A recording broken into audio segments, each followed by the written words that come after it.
The bell above the shop door hadn't even finished ringing before my body reacted. Not my mind, my body.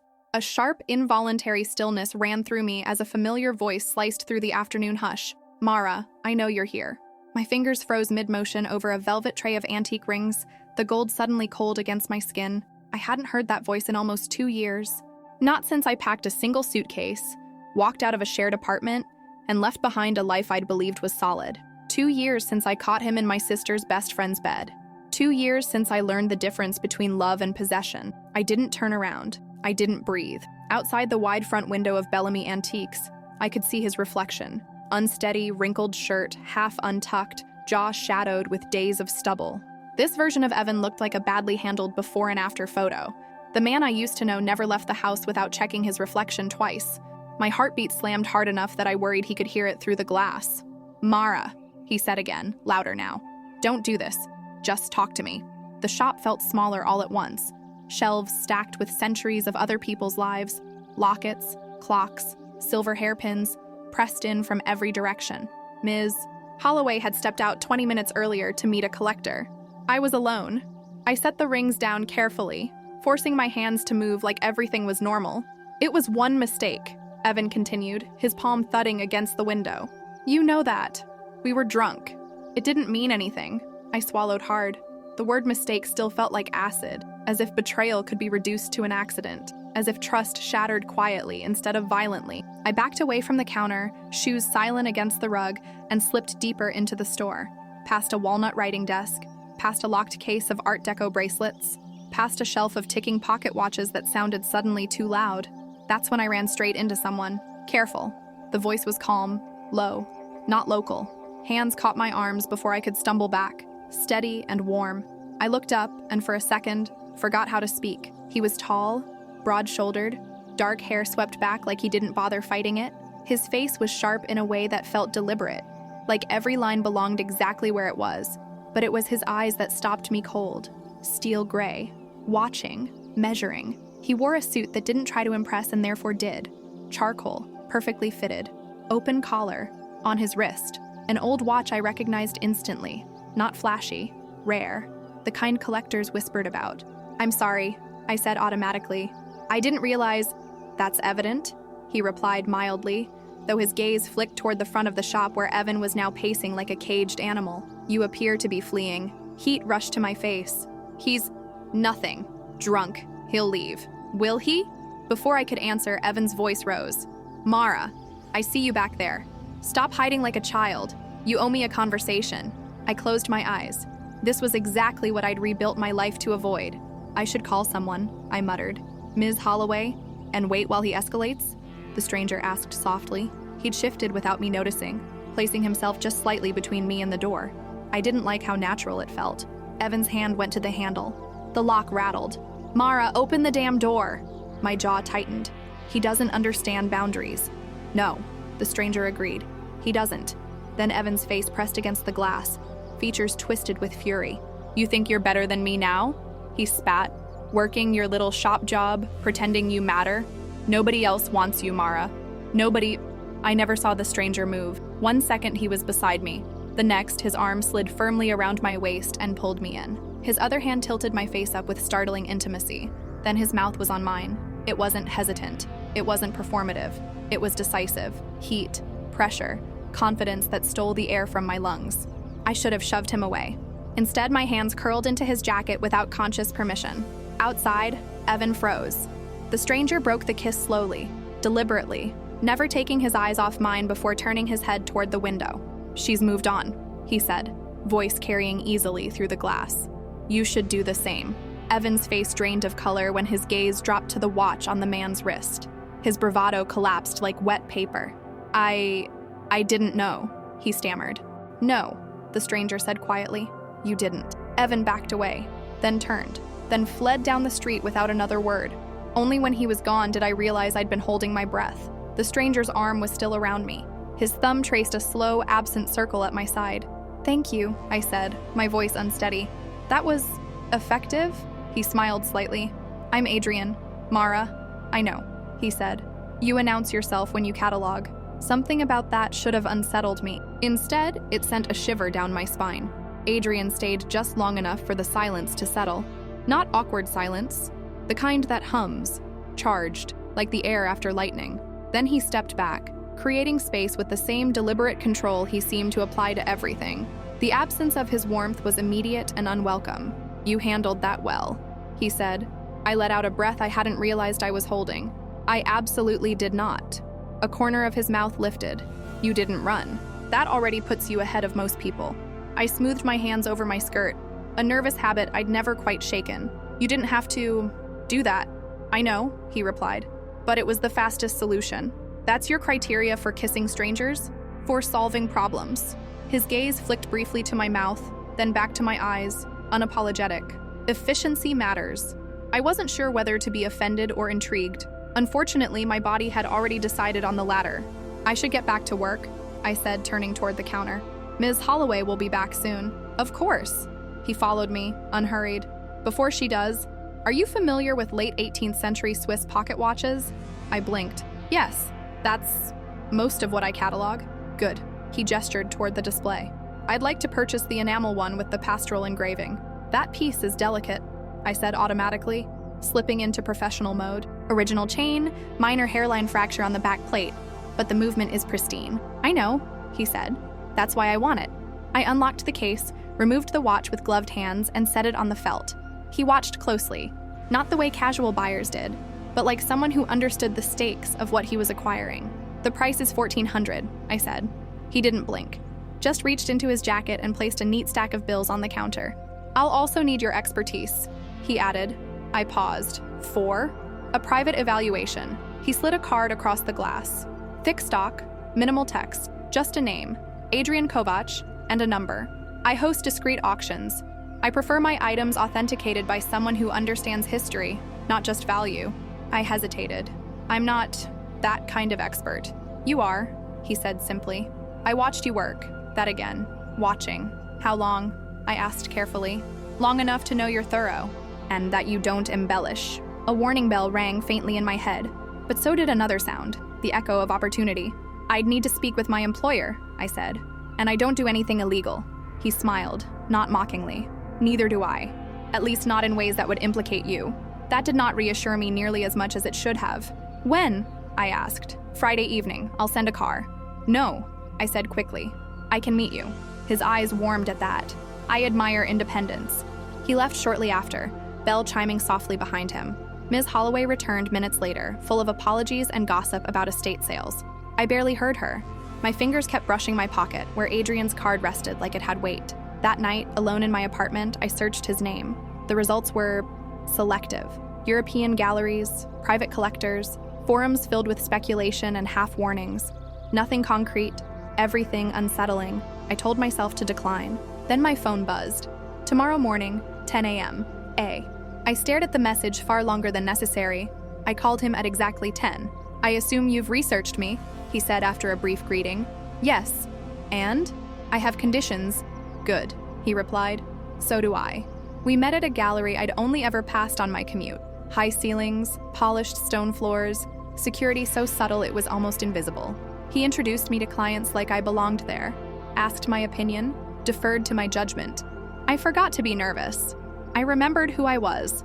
At the end of the night, he offered me a contract, consulting fees that made my head spin, travel, access, and something else I didn't yet have a name for. "You don't have to decide now," he said as we stood near the exit. "But if you say yes, understand this." He leaned closer, voice low. "My world doesn't do half measures." I should have walked away. Instead, I nodded. The first job was in London, first class. A hotel that looked like something out of a film, artifacts older than countries.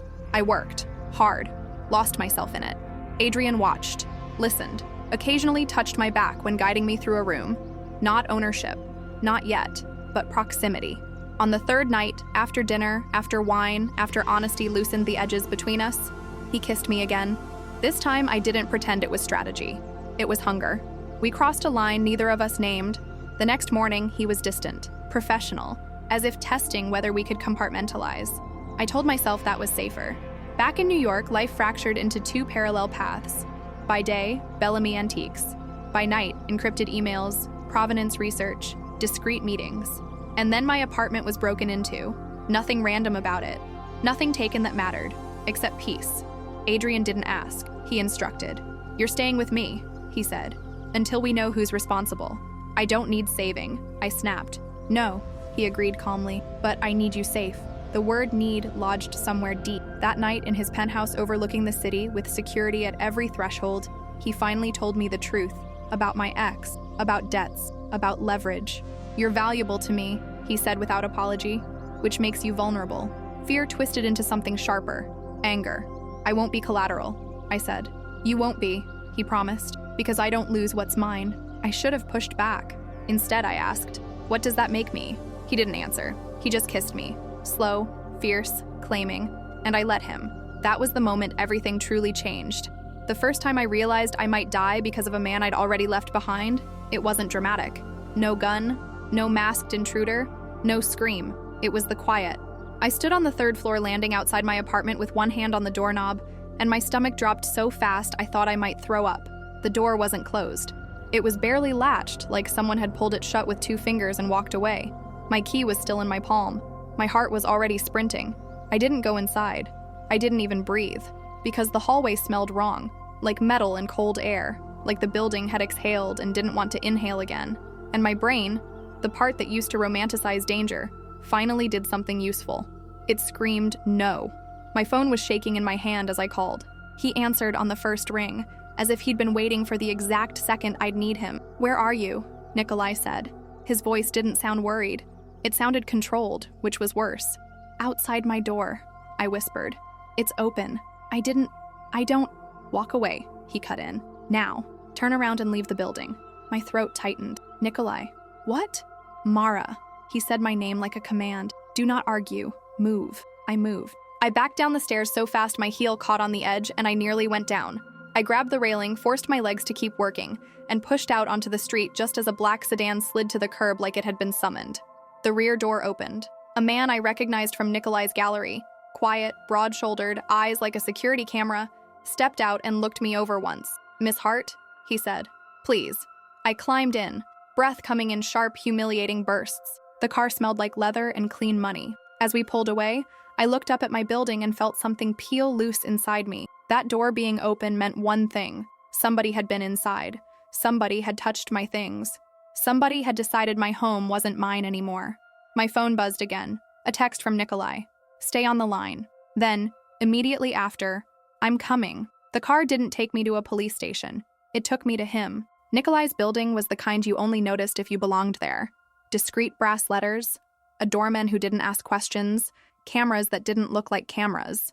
When I stepped into the lobby, I felt like I was entering a different country, one where the air itself had rules. The elevator opened directly into his penthouse. He was waiting, not pacing, not frantic, just standing near the window, hands in his pockets, dark suit immaculate, expression carved into something calm enough to be terrifying. When he saw me, his gaze flicked over my face, my hands, the tremor I was failing to hide. "Are you hurt?"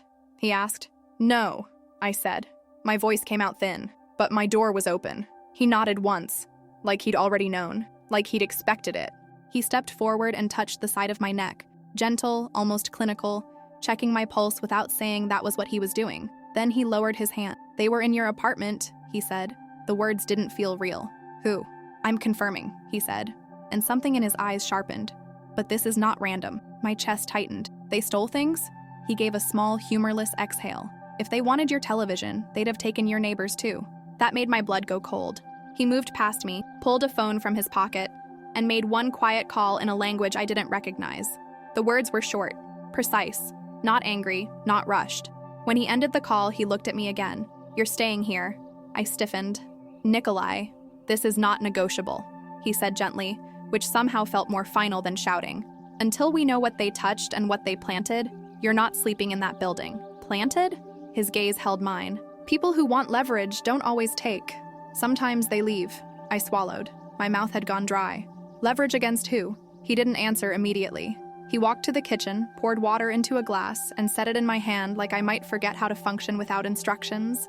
Then he said very calmly, "Against me." I stared at him. "Why would anyone use me to get to you? I'm nobody." The faintest shift crossed his expression, something like offense or refusal. "You're not nobody," he said. And you're in my proximity now. That makes you visible. Visible. That word hit harder than threat, because it wasn't romantic. It wasn't a compliment. It was a fact. I told you, he continued. This world has rules.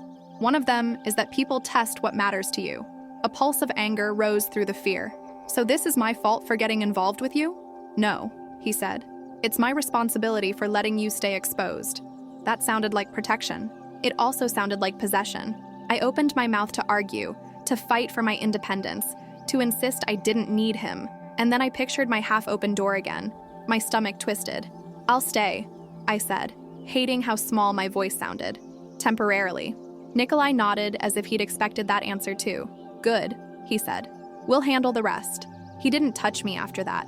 He didn't crowd me, didn't lean into that dangerous intimacy he used like a weapon when he wanted something. Instead, he moved like a man managing a crisis. Within an hour, 2 people arrived. A woman with a compact kit and a man with a tablet, both dressed like they belonged in corporate offices and could still break bones if needed. Nikolai spoke to them quietly, then turned back to me. They'll sweep your apartment, he said. Cameras, audio, trackers, anything left behind. I gripped the water glass like it was an anchor. And if they find something, then we'll know who's playing, he said simply. And that should have frightened me. The casualness, the certainty. Instead, I found myself thinking, he's done this before. That night, I didn't sleep. I sat in a guest room the size of my entire apartment, staring at a skyline that looked like jewelry spilled across velvet. The sheets were too soft, the silence too deep. Every small sound made my nerves jump. Around midnight, there was a knock. Nikolai stepped in wearing a dark shirt and no jacket, hair slightly less controlled, like he'd allowed himself one human imperfection. He held 2 mugs. Tea, he said. I almost laughed. Tea. He set one mug down beside me and sat in the chair opposite the bed instead of beside me. Distance. Respect. I'm sorry, he said. I blinked. For what? For pulling you into radius, he said. For assuming your life could absorb mine without consequences. My throat tightened. You didn't assume. You warned me. Yes, he agreed. And you stayed anyway. The mug was warm in my hands. My eyes burned, but I refused to cry. Tell me the truth, I said. Why now? Why me? Why did this begin with you kissing me in an antique shop to send my ex running? Something like amusement flickered across his mouth, but it didn't soften his eyes. Because he wouldn't stop, he said. And because I wanted to see what you'd do when something disrupted your pattern. My pattern? You were shrinking, he said bluntly. Even while working with objects that survived centuries, you were living like you didn't deserve space. The words made me flinch because they were too accurate. You watched me, I said, anger rising. I observed you, he corrected, like he had before. And then I approached. That's not an answer. He leaned forward slightly, elbows on knees. Fine. His gaze locked on mine. Because I recognized you. My skin prickled. From where? He didn't answer directly. He took a slow breath. Because you're the kind of person my world lacks, he said. You make value honest. You don't dress up lies. You don't excuse ugliness because it comes with money. And you wanted that, I said, bitter. For your image. For my future, he corrected. For mine. For yours. For something that could be legitimate. I studied him. You're telling me you want legitimacy. Yes, he said. And you are the first person in a long time who made me feel ashamed of how easily I drifted into gray. The words landed heavy because they sounded like a confession. Before I could respond, his phone lit up. He glanced down at it, and the calm drained from his face in a way I hadn't seen before. He didn't look panicked. He looked irritated, like someone had stepped on a line. He answered. Speak, he said. A pause. His jaw tightened. Yes, he said. I want the full inventory of what's missing and what's disturbed. Another pause. No, he said, voice flat. It was not a random job. He went quiet for a long moment, listening. Then he said very softly, understood. He ended the call, set the phone down, and looked at me. My stomach clenched. What? They didn't take much, he said. They didn't need to. They searched. For what? His gaze stayed on mine, steady and brutal. For proof you matter. The next day, the police came. Reports were filed. The building manager shrugged like break-ins were weather. The officers said words like opportunistic and likely unrelated. Nikolai didn't contradict them in front of me. But the second the door closed behind them, he said, they're wrong. I exhaled. Okay, then tell me the real truth. He walked to the window, looking down at the city with a distant focus that made him seem carved out of stone. "Your ex," he said. "Ethan." My stomach turned at the name. What about him? Nikolai's voice stayed calm, but I heard something dangerous beneath it. "He has debts," he said. "He owes people who don't accept 'I'm sorry' as a payment method." My hands went cold. "How do you know?" "Because one of the debts is attached to someone who used to work for me," he said. "Someone who now works for someone I'd rather not educate." The room felt too big and too small all at once. "So Ethan's creditors may have recognized my name," Nikolai said. "May have heard him brag. May have decided you are useful leverage." A sharp, angry laugh punched out of me. Of course, he would. He'd sell my safety for sympathy. Nikolai turned. Yes.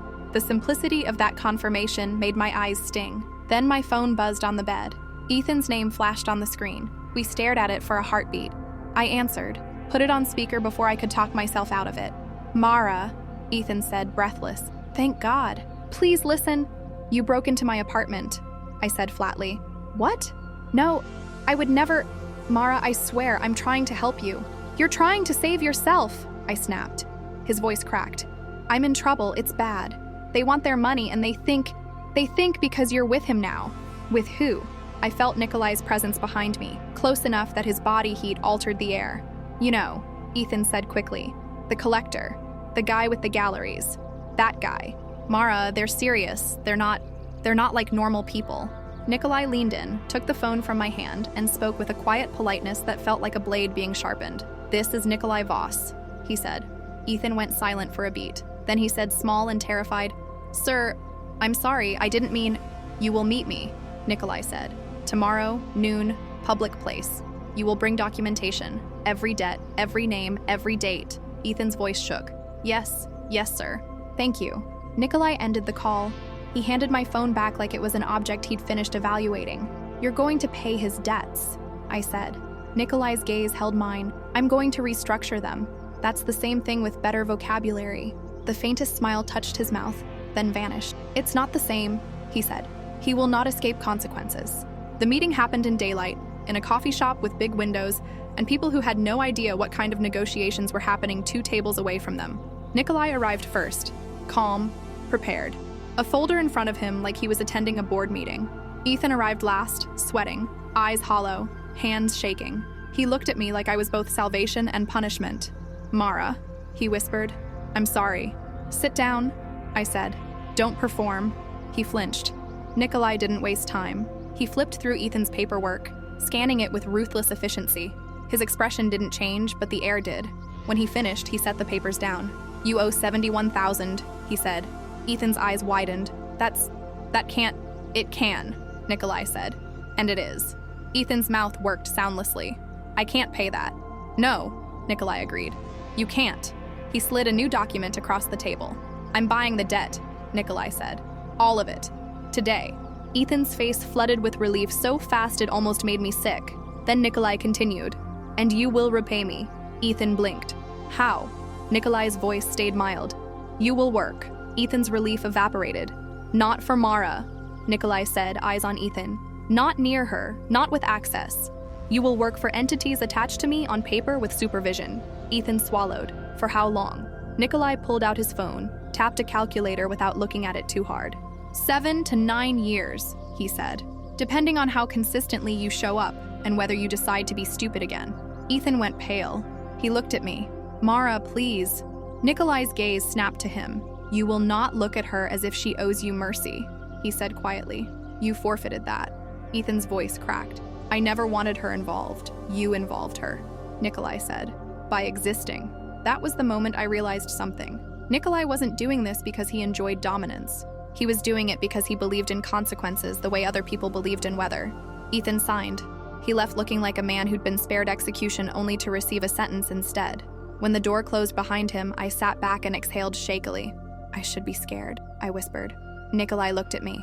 "Are you?" I swallowed. "I don't know," I admitted. "That's what scares me." He leaned forward slightly, gaze steady. "You're safe," he said. "But you're not naive. Those are different." Weeks passed. I stayed in Nikolai's penthouse longer than I told myself I would. At first, it was necessity. Security, safety, the apartment sweep, the building being compromised. Then it became something else I didn't want to name: ease. My life had been chaos and survival for years, patching together rent, forcing smiles, rebuilding after betrayal like it was a job I never applied for. With Nikolai, everything felt handled, not in a patronizing way, in a terrifyingly competent way. Still, I fought for control where I could. I insisted on going to Bellamy Antiques during the day. I refused to become a kept woman in a skyline cage. Nikolai didn't stop me. He just adjusted around me. A car appeared. A driver learned my schedule. A security detail stayed invisible enough to avoid humiliating me, but close enough to make my skin prickle. One evening, I came home to find architectural renderings spread across his dining table. "What is this?" I asked. Nikolai didn't look up. "A problem being solved." I moved closer. The drawings showed a space, large, elegant, modern, an auction hall with private rooms, archival storage, proper authentication labs. "A new gallery?" I asked. He finally looked up. "An auction house." My pulse jumped. "Yours?" "Ours," he said. The word punched the air out of me. I didn't agree. "You didn't have to," he said, calm. "I'm offering." I stared at him. "Why?" His gaze didn't flinch. "Because if I want the gray to lighten," he said, "I need a structure that doesn't require shadows." I lowered my voice. "You're doing this because of me." Nikolai's expression stayed composed, but something in his eyes shifted. Something raw for a heartbeat. "I'm doing it because I'm tired," he said quietly, "and because you made it impossible for me to pretend I wasn't." The opening night was a storm. Collectors arrived like predators wrapped in silk. Museum representatives walked in with polite smiles and knives behind their eyes. Journalists hovered, looking for scandal. I moved through it all with my spine straight and my voice steady, explaining provenance like it was scripture, refusing to glamorize anything that wasn't clean. Nikolai watched, not like a handler, like a man witnessing a future he hadn't been sure he deserved. A woman in crimson appeared near the end of the night. She was stunning in a way that didn't require trying. Dark hair, cold eyes, diamonds like punctuation. She approached me when Nikolai stepped away to speak with a donor. "You're her," she said. I blinked. "Excuse me?" She smiled, polite and cruel. "Sabine." The name meant nothing, but the way she said it did. "Nice to meet you," I said carefully. "Oh, it's not," she replied softly, "but it's inevitable." My skin prickled. "Do you want something?" Sabine's gaze flicked over me like I was an item being evaluated. "Just curiosity," she said. "He built something legitimate, something vulnerable. He doesn't do that for people." "He did it for us," I said. Sabine's smile sharpened. "That's what everyone thinks in the beginning." Before I could respond, Nikolai returned, his hand settling at the small of my back. Sabine looked at him, eyes glittering. "You're sentimental," she said. Nikolai's expression didn't change. "You're late." Sabine smiled. I wanted to see if the rumors were true. "And?" Nikolai asked. She glanced at me. "They are." Then she leaned in slightly, voice low enough that only I could hear. "Be careful," she murmured. "Men like him don't let go gracefully when something they've built tries to walk away." She stepped back, smiled at Nikolai like she owned history with him, and disappeared into the crowd. I stood still, trying to steady my breath. When I looked up, Nikolai was watching me closely. "What did she say?" he asked. I hesitated. Then I decided not to lie. "She warned me," I said, "that you don't handle people leaving." A flicker crossed his eyes. Something dark, something controlled. Then he exhaled. "Sabine enjoys cruelty packaged as insight," he said. "Is she wrong?"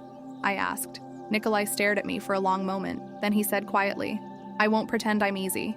My throat tightened. "But," he continued, "I would rather you stay by choice than by force." I swallowed. "That's not an answer." His hand pressed gently at my back. "It's the only honest one," he said. Months became a year. The auction house grew. We developed a reputation for brutal standards, for walking away from questionable consignments, for restoring history without selling our integrity. I traveled. I authenticated. I curated collections with stories that didn't require lies to feel valuable. Nikolai, impossibly, kept shifting. He still had that cold edge, that capacity for threat. But more and more, he chose the cleaner road when it cost him money. One night, after an event, he took me back to Bellamy Antiques. Ms. Lin had closed early for us, pretending she didn't know exactly what was coming. The shop smelled like old wood and lemon oil and thyme. "This is where you were cornered," Nikolai said softly. "Where you were shrinking to survive. And where you inserted yourself into my life," I said. He looked at me, eyes steady. "I didn't insert," he said. "I collided." Then in the same aisle where I'd once stumbled into him while fleeing my past, He lowered himself to one knee. My heart stopped. He didn't pull out a flashy diamond. He pulled out a ring that looked like it belonged in the shop's locked case. Antique, sapphire, restrained elegance. A piece with history. Mara Hart, he said. Will you marry me? I stared down at him, throat tight, vision shimmering. Will you keep building with me? He continued. Not because you need protection, not because you owe me loyalty, but because you want the life we're building more than you fear the parts of me that still have shadows. Ms. Lynn stood in the doorway, hands clasped, eyes wet. I remembered my old apartment door hanging open. I remembered Ethan's voice begging. I remembered how it felt to be visible for the first time. I dropped to my knees so we were level. Yes, I whispered. But you swear something first. Nikolai's gaze softened. Name it. No more pulling me into darkness without telling me, I said. No more secrets that become my problems after they explode. We keep going toward the light, together, even when it's inconvenient. He didn't hesitate. I swear, he said, on everything I am. I nodded, tears breaking free despite my pride. Yes, I said again. I'll marry you. He slid the ring onto my finger. It fit perfectly. Of course it did. Because Nikolai Voss was nothing if not thorough. 3 years later, we stood in our Paris location, watching a stubborn collector argue about a Renaissance piece he wanted to pretend wasn't real. Nikolai negotiated with him like a man playing chess in human form. I watched, still feeling that same strange flutter I'd felt the first day I saw Nikolai in a suit that cost more than my entire rent history. My phone buzzed. London office. The Italian collection is ready. Need you next week. I looked down at my left hand, the sapphire ring, the band beside it, proof of a life that still felt half impossible. Nikolai caught my eye across the room and smiled.